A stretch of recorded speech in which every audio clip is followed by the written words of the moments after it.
সপ্তাহের অন্যান্য দিনগুলোতে একটু ফাঁকিবাজি রান্নাবান্না করলেও শুক্রবারের দিন চেষ্টা করি একটু হাজব্যান্ডের পছন্দ মতো রান্নাগুলো করার জন্য। আজকে আলু দিয়ে মুরগির মাংস রান্না করেছিলাম, সেই সঙ্গে আলু এবং ডুমুর ভাজি করেছি এবং পোলাও রান্না করেছিলাম। তো চলুন কথা না বাড়িয়ে ঝটপট আপনাদের সঙ্গে রান্নার রেসিপিগুলো শেয়ার করে ফেলি।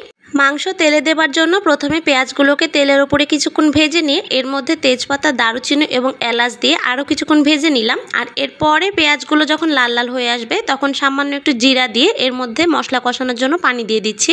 আর এখানে আমি পেঁয়াজ, রসুন এবং আদা জিরা বাটা আগে থেকেই পরিমাণ মতো রেখে দিয়েছিলাম। এগুলোকে দেবার পরে এখন এর মধ্যে স্বাদ মতো লবণ, হলুদের গুঁড়া, মরিচের গুঁড়া এবং ধনিয়ার গুঁড়া দিয়ে দিচ্ছি।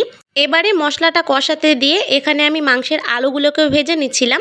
মশলাটার কাঁচা গন্ধ চলে যাওয়া পর্যন্ত খুব ভালো করে কষিয়ে নিয়ে যখন ওপর থেকে তেল ছেড়ে দিবে সে পর্যায়ে আমি মুরগির মাংসটা দিয়ে দিচ্ছি। আর এখন মশলার সঙ্গে খুব ভালো করে আমি মাংসটাকে মিশিয়ে নিব।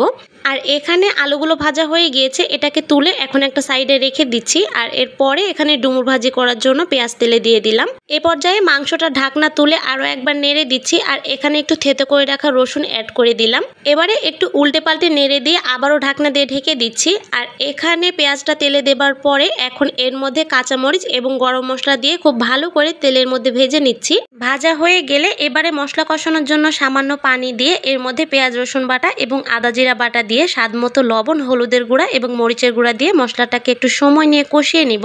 এখানে মুরগির মাংস থেকে অনেকটা পানি ছেড়ে আসছে। এবারে আবারও একটু উল্টে পাল্টে নেড়ে দিয়ে ঢাকনা দিয়ে ঢেকে দিচ্ছি। মশলা কষানো হয়ে গেলে এখানে কেটে রাখা আলুগুলোকে দিয়ে মশলার সঙ্গে একটু সময় নিয়ে ঢাকনা দিয়ে ঢেকে ভালো করে আমি কষিয়ে নিচ্ছি। এবারে এটা পাশের চুলায় রান্না হতে থাক। আর এখানে আমি এখন পোলাও রান্নার জন্য প্রথমে পেঁয়াজ তেলে দিয়ে দিলাম। আর পেঁয়াজগুলোকে এখন তেলের উপরে খুব ভালো করে আমি ভেজে নিব। আর এখানে আমি আলুগুলোকে আরও একবার উল্টে পাল্টে নেড়ে দিয়ে আবারও ঢাকনা দিয়ে ঢেকে দিচ্ছি। আর এখানে আমি পেঁয়াজের মধ্যে দারুচিনি, এলাচ এবং তেজপাতা দিয়ে আরও কিছুক্ষণ ভেজে নিব। মাংসের পানিটা প্রায় অনেকটাই টেনে আসছে। এ পর্যায়ে এর মধ্যে আমি 1 টেবিল চামচ বেরেস্তা বাটা অ্যাড করে দিব। এটা আমি ব্লেন্ড করে ফ্রিজে ফ্রোজেন করে রেখে দিয়েছিলাম।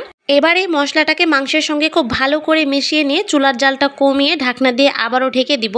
এখানে পেঁয়াজগুলো ভাজা হয়ে গেলে এখানে পানি ঝরিয়ে রাখা পোলাওয়ের চালগুলোকে দিয়ে খুব ভালো করে আমি একটু ভেজে নিব।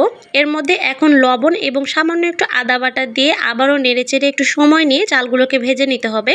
আর এদিকে মাংসটা কষানো হয়ে গিয়েছে। এখন এর মধ্যে ভেজে রাখা আলুগুলোকে দিয়ে এর মধ্যে পানি দিয়ে ঢাকনা দিয়ে ঢেকে দিচ্ছি।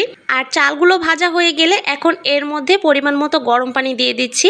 এখানে আলুগুলোকেও কষানো হয়ে গিয়েছে। আর এখন এর মধ্যে আমি ডুমুরগুলোকে দিয়ে দিচ্ছি। আর এই ডুমুরগুলো কিন্তু আগে থেকেই ভাপ দিয়ে রাখা ছিল, এ কারণে সেদ্ধ হতে খুব একটা বেশি সময় লাগবে না। এখানে মাংস রান্নাটা হয়ে গিয়েছে। এখন এর মধ্যে একবারে ঝোলের পানিটা অ্যাড করে দিয়ে একটা বলক চলে আসলে ভাজা জিরার গুঁড়া দিয়ে ঢাকনা দিয়ে কিছুক্ষণ ঢেকে রেখে দিব। আর এদিকে ভাজি রান্নাটা হয়ে গিয়েছে। ওখানে আমি পোলাওটা একটু দমে রেখে দিয়েছিলাম। আর এবারে একটু নিচ থেকে নেড়ে দিয়ে এর উপর থেকে বেরেস্তা ছিটিয়ে দিচ্ছি। শুক্রবারের দুপুরের আয়োজনে এগুলোই ছিল। আশা করছি সবার ভালো লেগেছে। ভালো থাকবেন সবাই। আল্লাহ হাফেজ।